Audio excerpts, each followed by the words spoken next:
J'espère que nous avons quelques minutes pour parler d'un autre livre que vous avez écrit, qui s'appelle les Nations désunies, qui ont enterré les valeurs des choses. Oui, les Nations désunies, comment l'ONU enterre les droits de l'homme. Oui.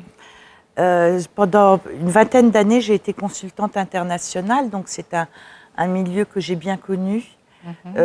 Et je dois dire qu'au tournant des années 90, je donnais beaucoup d'espoir dans la communauté internationale. C'était le moment où c'était la fin de l'apartheid, le bloc soviétique se disloquait.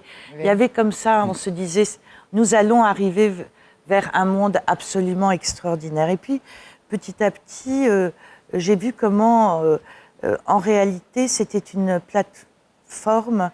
La communauté internationale est un mot finalement assez creux. Qu'est-ce que ça veut dire, communauté internationale?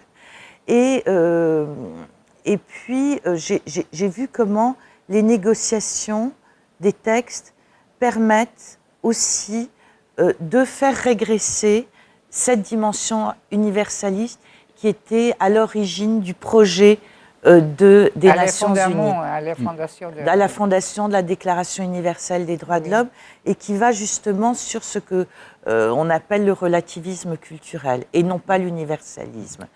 Et souvent l'instrumentalisation des valeurs contre les valeurs qui étaient a priori promues au départ. Et quand j'ai vu cette déformation, négociation après négociation, et les réformes de l'ONU de la période des années 2000, c'est vrai que, eh bien, à un moment donné, d'abord j'ai dit je ne veux plus continuer, c'était un choix aussi, j'aurais pu continuer dans ce milieu, et il y a des moments où il faut faire des choix. Est-ce que je peux continuer à trouver ma place en toute honnêteté là-dedans, ou bien je rentre dans ce que on pourrait l'appeler une espèce du business international, parce que ça rapporte aussi de l'argent aux fonctionnaires qui travaillent dans ces institutions. C'est une autre forme d'organisation.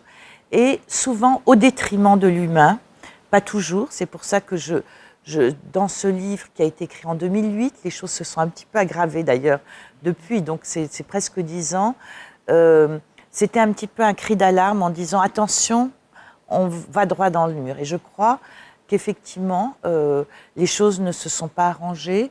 Le Conseil des droits de l'homme, qui est l'ancienne Commission des droits de l'homme, est devenu un lieu où s'organisent des normes contre les droits humains et contre les droits des femmes. Quand vous avez certains pays qui promeuvent la polygamie, par exemple, au sein de ces instances, en disant que c'est une manière de lutter contre le trafic des êtres humains.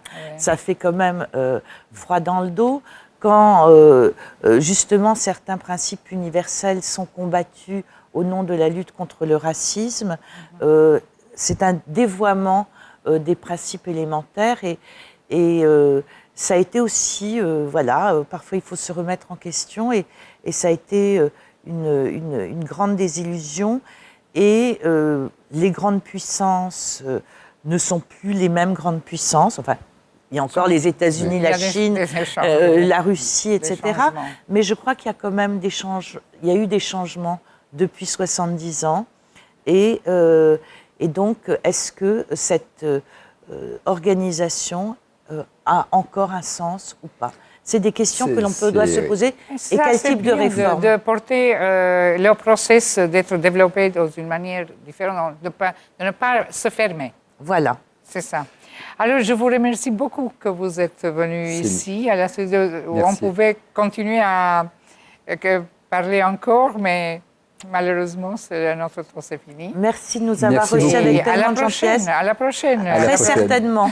Oui, merci. Nous reviendrons en Albanie. Au revoir. Merci, au revoir. Au revoir.